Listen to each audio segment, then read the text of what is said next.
मात्र अध घंटे तैयारी होतुबा रज स्पेशल यही टेस्टी पोड़पिठाटी को तैयारी करंतु एते स्वादिष्ट लगे जे आपण यार स्वाद केबे भूली पारिबेनी। एठी देखि पड़थुबे पिठा केते स्पंजी बनी।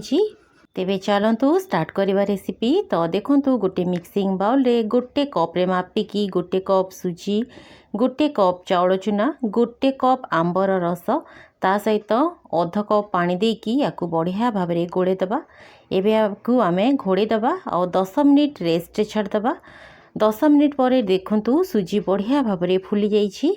तो एबे आमे इथिरे किछि नड़िया कोरा देदबा, ता सहित स्वाद अनुसार गुड़ देदबा, स्वाद अनुसार लुण, पान मधुरी, छेचिकी रखिथिबा गुजराती, गोलमरीच, कटा नड़िया देदबा, 2 ରୁ 3 बड़ चामच अमूल पाउडर देदबा। एबे आमे इथिरे दरकार मुताबक पानी देकी याकू बढ़िया भाव में गोले दबा।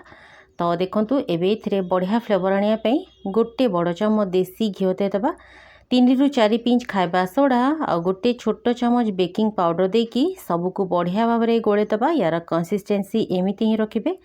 एबे गोटे कड़े रे हल्का घिओ लगेकी बैटर टी को देदबा। उपरु कटा नड़िया और चेरी देकी सजेबा। गैस रो फ्लेम को लो रे रखिकी याकू मात्र 30 मिनिट बसेबा।